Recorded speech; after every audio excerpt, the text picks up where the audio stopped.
Üçüncü bölüm. Сулайман Иерусалимде, Мория тоосунда теңир үйүн кура баштады. Аланы атасы Дөөткө, теңир көрсөткөн жерге, Дөөт даярдап кеткен Жебустук Арабенанын кырманы турган жерге кура баштады.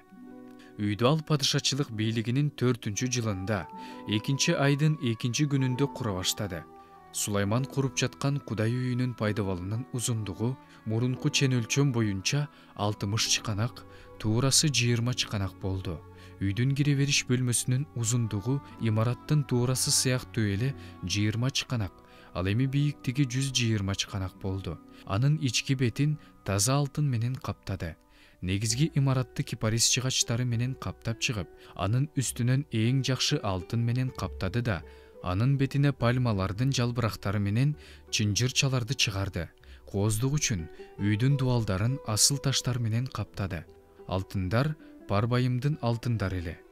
Үйдү устундарын, босоголорун, дубалдарын, эшиктерин алтын менен каптады. Дубалдарга керуптардын сүрөттөрү оюлуп жасалды. Анан ыйыктын ыйыгы бөлмөсүн жасады. Анын узундугу менен туурасы имараттын туурасы сыяктуу эле 20 чыканак болду.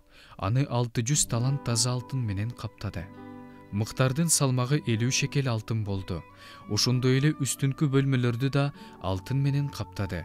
Ыйыктын ыйыгы бөлмөсүнө 2 керупту оюп жасап, аларды да алтын менен каптады. Керуптардын канаттарынын узундугу 20 чыканак болду. 5 чыканак болгон бир канаты үйдүн дубалына жетип, 5 чыканак болгон экинчи канаты экинчи периштенин канаты менен тийишип турду. Ошондой эле экинчи керуптун 5 чыканак канаты да дубалга жетип, 5 чыканак экинчи канаты экинчи керуптун канаты менен тийишип турду. Бул керуптардын канаттары 20 чыканакка жайылып турду. Буттары менен турган алардын жүздөрү ичкери карап турду. Жакут, ачык кызыл, кочкул кызыл түстүү кездемелерден жана зыгыр кездемеден көшөгө жасап, анын бетине керуптарды түшүрдү. Ибадаткананын алдына узундугу 35 чыканак келген 2 мамы орнотту. Ар бир мамынын үстүнкү бөлүгүнүн узундугу 5 чыканак эле.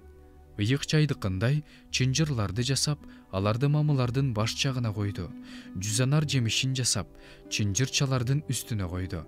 Мамыларды ибадаткананын алдына, бирин анын оң жагына, экинчисин сол жагына орнотуп, оң жагындагысын Жахин, сол жагындагысын Буус деп атады.